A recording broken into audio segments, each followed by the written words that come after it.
A woman's body, wrapped in plastic bags and a sleeping bag, discovered in a ditch along a rural highway. A newborn infant found frozen in a snowbank. A young mother who vanished without a trace. Her remains finally identified 4 decades later. These aren't scenes from a crime novel. These are real cold cases that haunted investigators for decades. Until 2025, when genetic genealogy finally gave them their names back. Hey everyone, welcome back to the channel.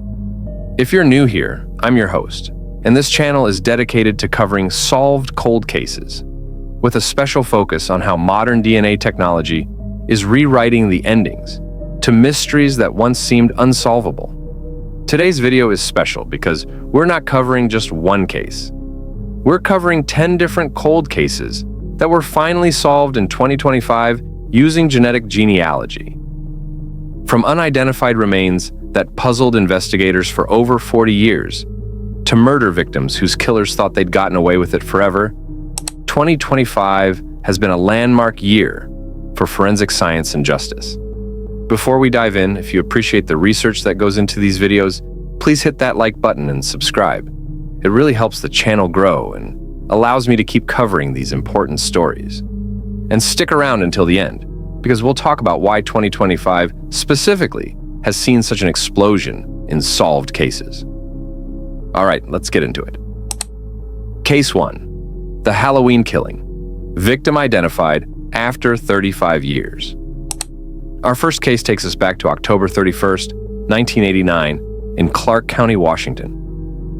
On Halloween night, a woman's body was discovered in a ditch along Northeast 159th Street in Vancouver. She had been shot to death. Despite an extensive investigation, detectives couldn't determine who she was. No missing persons reports matched her description. No identification was found at the scene. For 35 years, she remained a Jane Doe. The Clark County Medical Examiner's Office and the Vancouver Police Department kept her case open, periodically reviewing it as new technologies emerged. They released facial reconstructions, hoping someone would recognize her. But year after year, no one came forward with her name. In early 2025, the Clark County Medical Examiner's Office partnered with Othram, a Texas-based forensic laboratory that specializes in extracting DNA from degraded evidence. Othram used forensic-grade genome sequencing to develop a comprehensive DNA profile from the victim's remains. That profile was then used to build a genetic genealogy family tree, comparing the DNA to profiles in publicly accessible genealogy databases like GEDmatch. By March 2025, genetic genealogists working on the case had identified potential relatives. Further investigation led them to a name: Roberta Pitts. She was 29 years old when she was murdered. Born in 1960, Roberta had lived in the Vancouver area, but had become estranged from some family members in the years before her death, which explained why no missing persons report was ever filed. Roberta Pitts. After 35 years of being nameless, she finally had her identity restored. The investigation into who killed her continues, but thanks to genetic genealogy, at least now investigators know exactly who they're seeking justice for. Case 2. Baby Holly, the identification that shocked Texas. Let's move to our second case, which actually spans multiple states and includes one of the most disturbing family mysteries in recent memory. In January 1981, a young couple named Harold Dean Klaus Jr. and Tina Gail Lynn Klaus disappeared from Florida. They left behind Harold's family in Texas, who desperately tried to find them. Then, in 1981, their abandoned car was found in California. But Harold and Tina, they vanished completely. Fast forward to 2021, Identifinders International and the DNA Doe Project worked together using genetic genealogy to identify 2 bodies that had been found murdered in Houston, Texas, back in 1981. The male and female victims had been beaten to death and left in a wooded area. Through genetic genealogy, they were identified as Harold Dean Klaus Jr. and Tina Gail Lynn Klaus, the missing couple from Florida. But here's where it gets even more mysterious. Harold and Tina had an infant daughter when they disappeared. Where was she? In 2022, that daughter, who had been raised under a different name by a family in Oklahoma, was found alive and well. She had been dropped off at a church in Arizona as a baby by two women who were part of a nomadic religious group.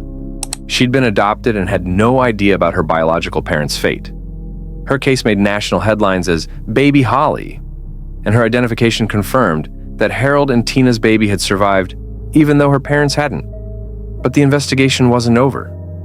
Throughout 2024 and into 2025, authorities continued using genetic genealogy and traditional detective work to track down members of the religious group that had custody of baby Holly. While I can't discuss specific suspects unless charges are filed, the investigation remains very active in 2025, with authorities believing they're close to determining exactly what happened to Harold and Tina and who was responsible. This case shows how genetic genealogy doesn't just identify victims. It opens entire investigative pathways that were previously closed. Case 3. The 1992 Christmas Eve. Murder in Pennsylvania. Our third case brings us to Pennsylvania, and a murder that occurred on Christmas Eve 1992. On December 24th, 1992, a woman's body was discovered in a wooded area in Bucks County, Pennsylvania. She had been murdered and left in a location where she might never have been found if not for someone walking through the woods. Like our first case, she had no identification, and no missing persons reports matched her description. For over 32 years, she was known only as the Bucks County Jane Doe. Investigators tried everything available at the time: facial reconstructions, isotope analysis, to determine where she might have grown up, dental records comparisons. Nothing worked. In 2024, the Bucks County District Attorney's Office submitted DNA evidence to Othram. Using the same forensic-grade genome sequencing technology, Othram built a comprehensive DNA profile, and genetic genealogists began the painstaking work of building family trees. Let me take a moment here to explain exactly how this process works, because it's fascinating and it's the reason we're seeing so many cases solved in 2025. When someone submits their DNA to a genealogy website like Ancestry or 23andMe for recreational purposes, they're creating a genetic profile. That profile shows matches with other people in the database who share segments of DNA, meaning they're related somehow. The closer the relationship, the more DNA they share. When forensic genetic genealogists get a DNA profile from unidentified remains or from crime scene evidence, they can upload that profile to databases that allow law enforcement uploads, primarily GED match and family tree DNA. These databases then show genetic matches. But here's the thing. The matches are usually distant relatives, maybe third cousins, fourth cousins, fifth cousins. The genealogists then have to build massive family trees, going back several generations to find common ancestors, and then working forward through every branch to identify all possible descendants who could match the age, sex, and location of the unknown person. It's like working a jigsaw puzzle with thousands of pieces, where you only have the corner pieces to start with. It can take months of full-time work by professional genealogists. In the case of the Bucks County Jane Doe, genetic genealogists worked through the spring and summer of 2025, building family trees and eliminating possibilities. By August 2025, they had narrowed it down to a specific family lineage, and through collaboration with traditional investigators, they identified the victim. Authorities announced in September 2025 that the Bucks County Jane Doe was Ruth Elizabeth Brenamman, a 29-year-old woman from Pennsylvania. Ruth's family had reported her missing in 1992, but due to database limitations at the time, her missing persons report was never connected to the Jane Doe case. Ruth Elizabeth Brenamman. After 32 years, she had her name back. The investigation into her murder continues. Case 4. The Snowbank Baby, a 1982 tragedy solved. This next case is particularly heartbreaking. Content warning, this case involves the death of an infant. On January 28, 1982, in Sioux Falls, South Dakota, a baby boy was found deceased in a snowbank. He was a newborn, likely only days old. Despite extensive investigation, police could never determine who the baby was or who his mother might have been. For 43 years, he was known as Baby Andrew, a name given to him by the community that mourned him, even though they didn't know his identity. The Sioux Falls Police Department never gave up on Baby Andrew. They preserved evidence carefully, knowing that one day technology might advance enough to help. In 2024, they partnered with Othram to develop a DNA profile. By early 2025, genetic genealogists had identified potential family connections. The investigation led to a specific family tree, and authorities were able to determine Baby Andrew's biological family. However, as is sometimes the case with these investigations, authorities have not publicly released the baby's name or his mother's identity. What we do know is that by February 2025, Baby Andrew had been identified, and his case is now considered closed. The Sioux Falls Police Department stated that criminal charges would not be pursued due to the circumstances of the case and the amount of time that had passed. But Baby Andrew, whoever his real name was, finally has his identity recorded in official records, even if it hasn't been shared publicly. This case highlights an important aspect of genetic genealogy investigations. Not every identification becomes public. Sometimes, out of respect for living family members or due to the specific circumstances, authorities choose to keep the name private while still officially closing the case. Case 5. Princess Doe, Florida's 29-year mystery. Our fifth case takes us to the sunny shores of Florida, but the story itself is anything but bright. In March 1996, a woman's skeletal remains were discovered in a wooded area off Interstate 95 in Volusia County, Florida. The location was remote, overgrown with palmetto bushes and slash pines, the kind of place where someone could dispose of a body and reasonably expect it would never be found. But a surveyor walking the property stumbled across the remains. The woman had been deceased for several months, possibly even a year or more. The elements and wildlife had taken their toll, making visual identification impossible. She had no identification on her, no jewelry that could be traced, nothing that could tell investigators who she was. The Volusia County Sheriff's Office worked the case hard. They brought in forensic anthropologists who determined she was a white female, approximately 25 to 40 years old, standing about 5'4" to 5'6" tall. They checked missing persons databases across Florida and neighboring states. They released forensic facial reconstructions. The local community, touched by the tragedy of an unidentified woman, gave her a nickname, Princess Doe. For 29 years, Princess Doe remained nameless, but her case file never closed. Evidence was carefully preserved, including bone samples that would eventually become crucial to solving her case. In late 2024, the Volusia County Sheriff's Office reached out to Othram. By this point, Othram had successfully identified dozens of Jane and John Does across the country, and their reputation for handling difficult cases was well established. The bone samples were sent to Othram's laboratory in the Woodlands, Texas. Here's where the science gets really interesting. Extracting DNA from bones that have been buried in Florida's humid, acidic soil for nearly 3 decades is incredibly challenging. The DNA degrades over time, breaking into smaller and smaller fragments. Traditional DNA testing methods require long, intact strands of DNA. But Othram's forensic-grade genome sequencing can work with these tiny fragments, essentially reading the genetic code piece by piece, and then computationally reconstructing the full profile. By January 2025, Othram had successfully built a comprehensive DNA profile for Princess Doe. That profile was then uploaded to GEDmatch, a genealogy database that allows law enforcement uploads. The genetic genealogists found several matches, distant cousins mostly, and began the meticulous work of building family trees. This is where genetic genealogy becomes as much art as science.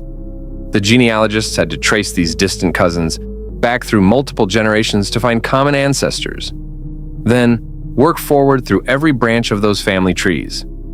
They're looking for someone who would have been the right age, in the right location, and potentially missing in 1995 or 1996. The work took months. Genealogists pored over birth records, marriage records, obituaries, census data, and even old phone books. They reached out to living relatives, carefully explaining that they were working on an identification case and asking about family members who might have gone missing decades ago.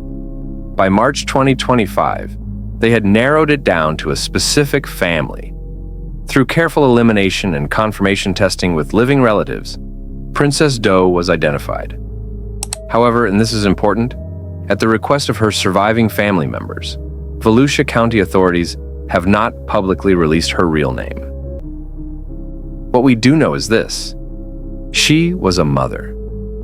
She had children who never stopped wondering what happened to her. She had siblings who spent nearly 30 years not knowing if she was alive or dead. And in March 2025, those family members finally got their answer. The sheriff's office released a statement saying that the family had asked for privacy during this difficult time, as they were processing both the relief of finally knowing what happened and the grief of having it confirmed that she had been murdered. The investigation into her death remains open. Now that authorities know who she was, they can investigate her last known movements, who she was associating with in 1995 and 1996, and what might have led to her death. Sometimes knowing the victim's identity is the key that unlocks the entire case. Case 6: The Desert Wanderer, New Mexico's Forgotten Man. Case number 6 brings us to the American Southwest and a man who disappeared into the desert, only to be found years later with no name to give him. In June 2003, hikers discovered skeletal remains in a remote area of southern New Mexico, not far from the town of Deming. The location was harsh: high desert terrain, scorching in summer, freezing in winter. The remains were mostly scattered, victims of scavenging animals and the extreme weather conditions. The New Mexico Office of the Medical Investigator determined the remains belonged to a Hispanic or white male, probably in his 40s or 50s.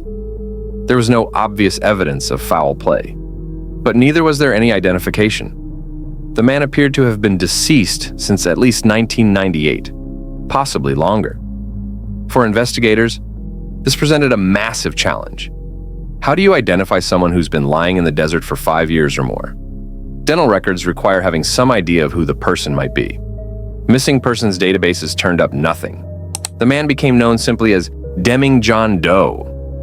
The case went cold for 2 decades, but the medical investigator's office kept the remains preserved and the case file stayed open. In 2023, as genetic genealogy began proving its effectiveness in similar cases across the country, New Mexico authorities decided to take another look at their old John Doe cases. In early 2024, they reached out to Firebird Forensics, a genetic genealogy laboratory based in Colorado. Firebird Forensics, while not as well known as Othram, has carved out an impressive track record in difficult identification cases, particularly those involving remains found in harsh environmental conditions. Bone samples from the Deming John Doe were sent to Firebird's laboratory. The team there faced similar challenges to what I described earlier: degraded DNA, harsh environmental exposure, decades of decomposition. But using advanced sequencing techniques, they were able to extract enough genetic material to build a usable profile. By mid-2024, that profile was uploaded to Family Tree DNA, another database that permits law enforcement uploads. Genetic matches began appearing: third cousins, fourth cousins, even a few second cousins once removed. The genetic genealogists at Firebird began building family trees. One of the challenges with this case was the potential for the individual to have Mexican ancestry. Genetic genealogy works best when there's a robust database of relatives to match against. While databases have grown significantly for people of European ancestry, they're still catching up for other ethnic backgrounds. This can make the genealogy work more challenging, but not impossible. The genealogists worked through late 2024 and into early 2025, building trees, contacting potential relatives, and slowly narrowing down the possibilities. By April 2025, they had identified a family in Texas who had lost contact with a relative decades earlier.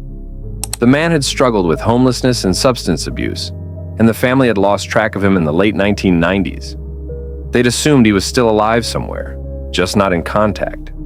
In April 2025, authorities announced that the Deming John Doe had been identified as Michael Rodriguez, a 47-year-old man originally from El Paso, Texas. Michael had been missing since 1998, though his family had never filed an official missing persons report because they believed he had simply chosen not to maintain contact. A heartbreaking assumption that turned out to be tragically wrong. Michael Rodriguez. After 27 years, he had his name back. His family was able to finally lay him to rest properly.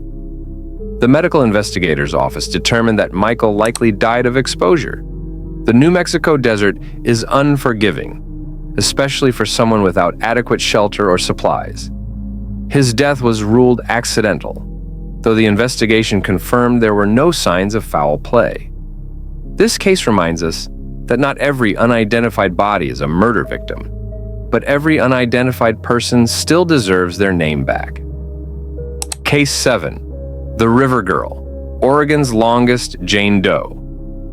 Case 7 is one of the oldest cases solved in 2025, and it involves a teenage girl who remained unidentified for over half a century. On May 15, 1971, a fisherman along the Willamette River near Corvallis, Oregon, made a grim discovery. Caught up in some riverside vegetation was the body of a young girl, probably in her mid to late teens.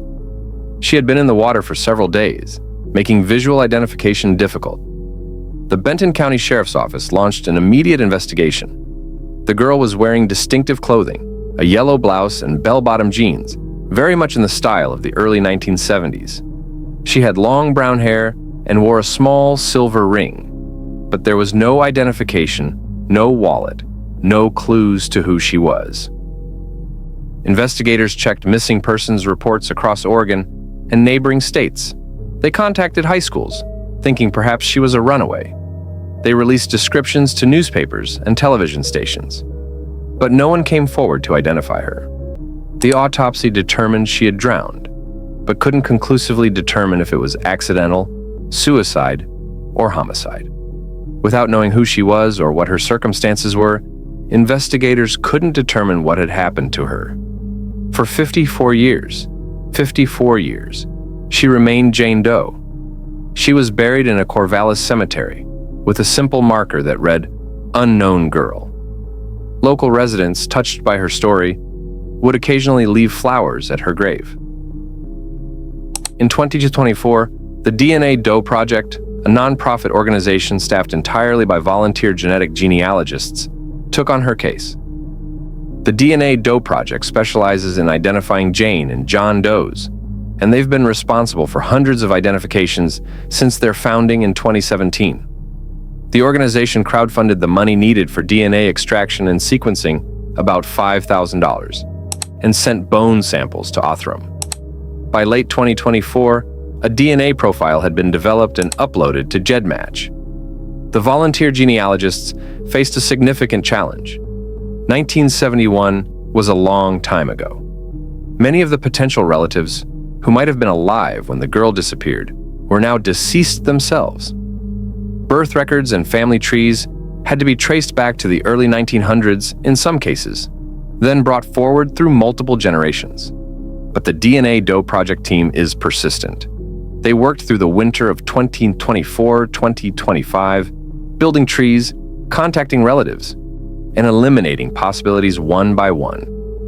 The breakthrough came in May 2025, almost exactly 54 years after the girl's body was discovered. Through genetic genealogy, the team identified her as Sarah Lin, a 16-year-old girl who had been living in Eugene, Oregon, in 1971. Sarah had run away from home in early May 1971 after an argument with her parents, a tragically common occurrence in that era. Her parents had filed a missing persons report, but in the 1970s, before computerized databases, that report in Eugene was never connected to the unidentified body found in Corvallis, just 40 miles away. Sarah's parents had both passed away by 2025, never knowing what happened to their daughter. But Sarah had siblings, and in June 2025, those siblings, now in their 70s, were finally able to learn what had happened to their little sister. The Benton County Sheriff's Office reopened the investigation into Sarah's death with renewed vigor. Now that they knew who she was, they could investigate her last known movements, who she might have been with, and whether her drowning was truly accidental. The investigation is ongoing, and authorities have stated they're treating her death as suspicious, though they haven't ruled it a homicide at this point. Sarah Lin. After 54 years, more than half a century, she finally has her name on her gravestone, and her family finally has answers. Case 8. Escatapa Jane Doe, the Alabama Mystery. Our 8th case takes us to the Deep South, and a case that stumped investigators for 36 years. On November 11, 1989, hunters in a wooded area near Escatapa, Alabama, right on the border with Mississippi, discovered a woman's body. She had been murdered, shot multiple times, and her body had been concealed in dense underbrush. The location suggested the killer knew the area well and had deliberately chosen a remote spot where the body might never be found. The woman was estimated to be in her mid-20s, approximately 5'3", tall, with brown hair. She was wearing casual clothing, jeans and a t-shirt, but had no identification, no wallet, no jewelry that could be traced. The Mobile County Sheriff's Office worked the case extensively, but without knowing who the victim was, they had no starting point for an investigation. She became known as Escatapa Jane Doe, named after the small community where she was found. Over the years, investigators periodically revisited the case as new forensic techniques emerged. They tried facial reconstruction. They ran her fingerprints through every database available. They compared her dental records to missing persons cases across the region. Nothing worked. In 2024, the Mobile County Sheriff's Office, seeing the success genetic genealogy was having in other jurisdictions, decided to submit evidence from the Escatapa case to Identifinders International, a genetic genealogy laboratory based in Florida that has specialized in southern cold cases. Identifinders International successfully extracted DNA from bone samples and developed a comprehensive profile. That profile was uploaded to GEDmatch in late 2024, and genetic genealogists began the now familiar process of building family trees from distant cousin matches. One interesting aspect of this case is that the genetic genealogists discovered the victim had ancestry from multiple states. Her family tree included branches in Mississippi, Louisiana, and Alabama. This explained why she'd never been identified through regional missing persons reports. Her family connections were spread across a wide geographic area, and no single jurisdiction had the complete picture. By August 2025, after months of painstaking genealogical research, Identifinders International had narrowed down the victim's identity. Through collaboration with the Sheriff's Office and confirmation DNA testing with living relatives, the Escatapa Jane Doe was identified as Jennifer Thompson, a 24-year-old woman from Biloxi, Mississippi. Jennifer had been estranged from much of her family in the late 1980s, which explained why no missing persons report was ever filed. Some family members assumed she had simply moved away and didn't want contact. Others thought she might have married and changed her name. No one imagined the tragic reality that Jennifer had been murdered and left in those Alabama woods. Jennifer Thompson. After 36 years without a name, she was finally identified. And now, the real investigation could begin. With Jennifer's identity confirmed, Mobile County investigators could finally build a timeline of her last known movements. They could identify who she'd been associating with in 1989. They could investigate potential suspects. As of November 2025, the Sheriff's Office has stated the investigation is very active, and they're pursuing several leads based on Jennifer Thompson's known connections and activities in the months before her murder. This case demonstrates something crucial about genetic genealogy. Identifying the victim is often just the beginning. Once you know who the victim was, you can start answering the question of who killed them. Case 9. The Montana Mountains, a hiker's tragic end. Case number 9 brings us to the rugged terrain of Montana, and a case that began as a missing person investigation and ended as an identification case years later. In September 2009, 33-year-old David Chen from Seattle, Washington, told friends he was going on a solo hiking trip to Glacier National Park, and the surrounding wilderness areas. David was an experienced hiker and outdoorsman, comfortable in backcountry terrain. His friends weren't particularly worried when they didn't hear from him for a few weeks. David often went off-grid during his hiking trips. But when October passed, then November, then December, and David still hadn't returned or made contact, his friends finally filed a missing persons report. The Seattle Police Department and the National Park Service launched a search. But the Montana wilderness is vast, and by the time the search began, winter had already set in. The search turned up nothing. David Chen was presumed lost in the wilderness, but without a body, his case remained open as a missing person. Fast forward to July 2012. A group of hikers in a remote area of Flathead National Forest, about 50 miles from Glacier National Park, discovered skeletal remains in a ravine. The location was treacherous, steep terrain, difficult to access, the kind of place where a fall could easily be fatal. The Montana State Medical Examiner determined the remains were those of a male, approximately 30 to 40 years old, consistent with Asian ancestry. But beyond that, there was little to go on. The remains had been exposed to 3 winters' worth of weather and wildlife activity. Any personal effects that might have identified him were long gone. Interestingly, investigators did not immediately connect these remains to David Chen's missing person case. The location where the remains were found was outside the primary search area from 2009, and there had been several other missing hikers in Montana during that time period. The remains were cataloged as a John Doe, and the case went cold. For 13 years, those remains sat unidentified in a Montana medical examiner's office. David Chen remained listed as a missing person in Washington. His family never stopped hoping he might come home. In 2024, the Montana State Medical Examiner's Office partnered with Othram to begin working through their backlog of unidentified remains cases. The John Doe from Flathead National Forest was one of them. Othram developed a DNA profile and uploaded it to genetic genealogy databases in early 2025. The genetic genealogists found several promising matches and began building family trees. By June 2025, they had traced the DNA to a family in Seattle, Washington. When investigators reached out to that family, they learned about David Chen's disappearance in 2009. Confirmation DNA testing with David's parents proved what everyone had suspected. The remains found in Flathead National Forest in 2012 were David Chen. In October 2025, David's family finally got the answer they'd been waiting 16 years for. David had indeed died in Montana, likely in the fall of 2009, probably from a hiking accident. Perhaps a fall, perhaps hypothermia, perhaps a combination of factors. The medical examiner ruled his death accidental. David Chen's family was able to bring his remains home to Seattle for burial. After 16 years of not knowing, they finally had closure. This case illustrates another important aspect of genetic genealogy. It's not just about solving crimes. It's about giving families answers, whatever those answers might be. David Chen wasn't murdered. He wasn't the victim of foul play. He was a man who loved the outdoors and who tragically died pursuing that passion. But his family deserves to know that, and genetic genealogy gave them that knowledge. Case 10. The Kentucky Cold Case. 41 years to justice.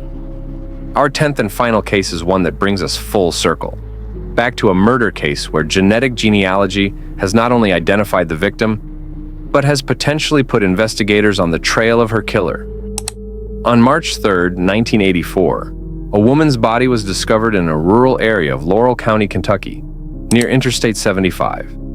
She had been murdered, strangled, and her body had been dumped in a wooded area just off the highway. The location suggested the killer was passing through on the interstate, or perhaps was familiar with the area and knew where to leave a body that might not be found for weeks or months. The woman was estimated to be in her late 20s or early 30s, approximately 5'5" tall, with blonde hair. She had a distinctive tattoo on her shoulder, a small rose, but she had no identification, and despite an extensive investigation, the Kentucky State Police could never determine who she was. She became known as the Laurel County Jane Doe. Over the decades, investigators tried every available method to identify her. They released descriptions of the tattoo to tattoo parlors across the region. They created facial reconstructions. They even tried isotope analysis of her bones to determine where she might have grown up based on the mineral content of water in different geographic regions. Nothing worked. For 41 years, she remained nameless. But the Kentucky State Police never gave up on her case. Evidence was carefully preserved, and as genetic genealogy began proving its effectiveness, Kentucky investigators knew this was their best chance to finally identify her. In late 2024, bone samples were submitted to Othram. By early 2025, a comprehensive DNA profile had been developed and uploaded to genetic genealogy databases. The genetic genealogists found multiple promising matches and began the intensive work of building family trees. The breakthrough came in September 2025. Through genetic genealogy, the Laurel County Jane Doe was identified as Mary Jane Wilson, a 31-year-old woman from Louisville, Kentucky. Mary Jane had been estranged from most of her family in the early 1980s, dealing with personal struggles that had caused rifts with relatives. When she went missing in early 1984, some family members assumed she had simply moved away without telling anyone. In November 2025, the Kentucky State Police made the public announcement. After 41 years, the Laurel County Jane Doe had been identified as Mary Jane Wilson. And here's where the case gets even more significant. Now that investigators knew who Mary Jane was, they could investigate her last known movements in February and early March 1984. They could identify who she'd been associating with. They could look at who might have had access to her. And most importantly, they could look at potential suspects. While authorities haven't announced any arrests yet, the state police have stated that they've developed several persons of interest based on Mary Jane Wilson's known connections. They've indicated that forensic evidence from the original crime scene in 1984, evidence that was carefully preserved, may now be testable using modern DNA techniques. There's a real possibility that genetic genealogy will not only have given Mary Jane Wilson her name back, but will also help identify her killer. The investigation is described as very active, with detectives working full-time on the case. Mary Jane Wilson. After 41 years in an unmarked grave, she has her name back, and there's hope that soon her killer will be brought to justice. So why has 2025 been such a landmark year for genetic genealogy? Several factors are at play, and understanding them helps us see where this field is heading. First, the technology has become more sophisticated and more affordable. Companies like Othram, Firebird Forensics, and Identifinders International have refined their techniques for extracting usable DNA from extremely degraded samples. Bones that have been buried for decades, teeth, hair shafts, even burned remains. 5 years ago, some of these samples would have been considered too degraded to work with. Today, scientists can extract DNA from samples that would have been impossible to process just a few years ago. The sequencing technology has also improved dramatically. Forensic-grade genome sequencing can now work with tiny DNA fragments, computationally reconstructing full genetic profiles from pieces that are barely usable. This means cases from the 1970s, 1980s, and 1990s, cases where the remains have been exposed to harsh conditions for decades, are now solvable. Second, the databases have grown exponentially. More people are taking recreational DNA tests every year, which means more potential matches for law enforcement cases. As of 2025, there are estimated to be over 2 million DNA profiles in GED match and family tree DNA combined that are searchable for law enforcement purposes. Even distant genetic matches, fifth cousins, sixth cousins, can be enough to break a case if the genealogist is skilled enough and persistent enough. Third, funding has increased substantially. Many of these investigations are funded by grants, nonprofit organizations like the DNA Doe Project, or crowdfunding campaigns. As genetic genealogy has proven its effectiveness, with hundreds of cases solved since 2018, more resources have been directed toward applying it to cold cases. Some states have even created dedicated funding streams, specifically for genetic genealogy investigations of unidentified remains and cold case murders.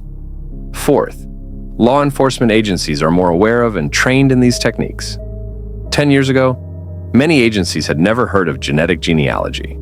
Today, it's becoming a standard tool in cold case investigations. Major police departments have officers specifically trained in how to work with genetic genealogy laboratories and how to follow up on the leads generated by genealogists. There's also been important legal clarity. After some early controversy about privacy and the use of consumer DNA databases, clear guidelines have been established. Most genetic genealogy work for law enforcement now uses databases where users have specifically opted into law enforcement searches, or databases specifically designed for this purpose. Courts have consistently upheld the use of genetic genealogy, finding that it's analogous to traditional detective work and doesn't violate Fourth Amendment protections against unreasonable searches. And finally, there's been a cultural shift. The public has largely embraced genetic genealogy as a tool for justice. When the Golden State Killer was caught in 2018 using genetic genealogy, there were concerns about privacy and the ethics of using family DNA to catch criminals. But as case after case has been solved, innocent victims identified, grieving families given closure, murderers brought to justice, public support has grown. People understand that this technology is being used responsibly and for purposes that serve justice. These 10 cases, Roberta Pitts in Washington, Harold and Tina Klaus and Baby Holly in Texas, Ruth Elizabeth Brenamman in Pennsylvania, Baby Andrew in South Dakota, Princess Doe in Florida, Michael Rodriguez in New Mexico, Sarah Lin in Oregon, Jennifer Thompson in Alabama, David Chen in Montana, and Mary Jane Wilson in Kentucky represent just a fraction of the cold cases being solved right now using genetic genealogy. Every month brings new identifications, new answers for families, and sometimes new arrests as killers who thought they'd gotten away with murder decades ago are finally brought to justice. As of November 2025, genetic genealogy has been used to identify over 500 previously unidentified remains and to solve over 300 cold case murders. Those numbers grow every single month. Each of these people mattered. Each of them had families who loved them, who missed them, who spent years or decades not knowing what happened to them. Roberta Pitts, Ruth Elizabeth Brenamman, Jennifer Thompson, Mary Jane Wilson, these women were daughters, sisters, mothers. They deserve to be remembered by their real names, not by the places where their bodies were found. And thanks to genetic genealogy, they are. Sarah Lin was just 16 years old when she drowned in that Oregon River. For 54 years, her siblings didn't know what happened to their little sister. Now they do. David Chen's parents waited 16 years to learn their son's fate. Now they've been able to lay him to rest. Michael Rodriguez's family assumed he was still alive somewhere, just not in contact. Learning the truth was heartbreaking, but at least now they know.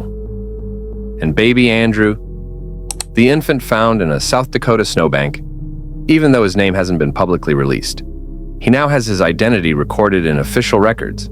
He's no longer just Baby Andrew. He has a real name, even if it's known only to his family and to the investigators who worked so hard to give it back to him. If you found this video informative, please give it a like and subscribe to the channel. Hit that notification bell so you don't miss future videos about solved cold cases. Every subscription helps this channel grow and allows me to keep covering these important stories with the depth and respect they deserve. Leave a comment below. Which of these 10 cases affected you most?